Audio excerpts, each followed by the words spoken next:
जो मैं बताने वाला हूँ ना उसको ध्यान से समझना अभी। एग्जाम्पल के लिए मैंने एक ट्रेड ये ली है, ठीक है, ये मेरा यहाँ पर 1500 पॉइंट का स्टॉप लॉस है, 1500 पॉइंट का स्टॉप लॉस है, और मैंने इसमें 1/4 निकालने की कोशिश करी है। ध्यान से समझो जो मैं बता रहा हूँ।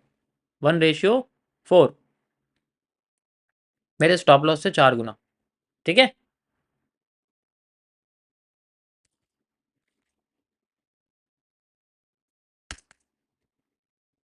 कोई प्रॉब्लम? परफेक्ट। अब अगर इसमें अगर आप देखोगे तो 1/4 है, कोई प्रॉब्लम नहीं है। एंड ये है 2 आवर के टाइम फ्रेम पे एंट्री। 1500 पॉइंट का मतलब इसमें स्टॉप लॉस है, तो करीब अगर मैं इसके अंदर 0.01 का लॉट चलता हूँ तो $15 जाएंगे, यस और नो बताओ। अगर मैं इसमें 0.01 का लॉट चलता हूँ तो $15 जाएंगे मेरे, ठीक है। अब $15 किस बैलेंस का 1% है या 2% है, आरएमएस के हिसाब से अगर मैं 1% लगा दूंगा तो करीब आप समझ सकते हो कि ये तो भाई $1500 का है ना। या फिर अगर मैं 2% लगा दूंगा तो $750 का है। तो $750 का ये 1% है जनरली, या 2% है, आप कह सकते हैं 2% है, ठीक है। तो अब रुपए में भी आप समझ सकते हो, बट ये वैसे माना नहीं जाएगा ना क्योंकि ये डॉलर्स में कैलकुलेटेड है। अब मिनिमम बैलेंस चाहिए इतना, मैं समझ सकता हूँ कि भाई इतना बैलेंस चाहिए ही हमें ये चीज़ करने की, लेकिन आप एक चीज़ सोचो ना, अब अगर हम इसको कर रहे हैं तो लॉट देखो ना कितना चल रहा है, 0.01।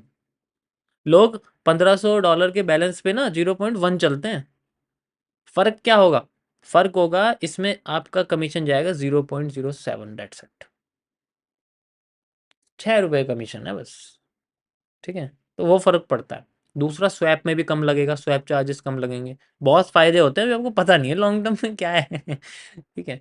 यही चीज़ अगर मैं आपको मान लो 5 मिनट के टाइम फ्रेम पे बोल दूं तो आपको ये तो लगेगा यार ये तो बहुत ही बड़ा हो गया है। देखो यहाँ पर अगर हम इसकी बात करते हैं, ये हमारे सामने आ गया, ठीक है, ऐसे। अब मैं इसमें चलता हूँ तो भाई इसमें तो बहुत छोटा ही लगेगा। मान लो इसमें मैं 1/4 लेके चलता हूँ तो इसमें जो स्टॉप लॉस है, ठीक है, वो करीब आता है 200 पिप्स का या 250 पिप्स का, वो 25 पिप्स का मान लो, ठीक है। ये मैं चलो आपसे कहता हूँ कि ये आता है हमारे पास 250 पॉइंट का स्टॉप लॉस है, और इसका 4 गुना हो जाएगा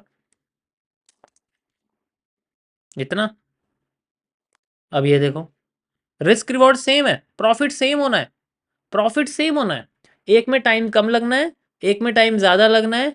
और बस प्रॉब्लम क्या है? प्रॉब्लम ये है कि इसमें 250 पॉइंट्स है, यानी कि लॉट इससे 4 गुना ज़्यादा लगेगा।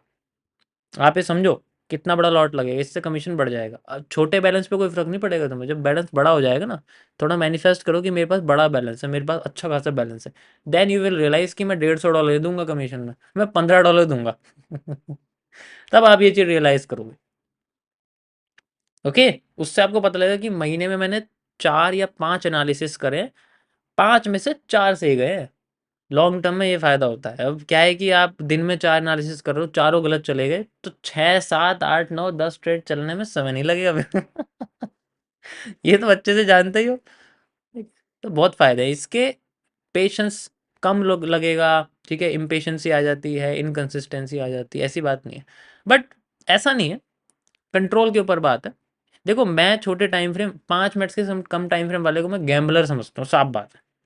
उन्हें कुछ नहीं पता, उन्हें थिंकिंग ही नहीं पता, हर एक कैंडल में भाई तुम अपना डिसीजन बदल दोगे, that's not a trading, that's simply A game of chance, not a game of skill, ठीक है।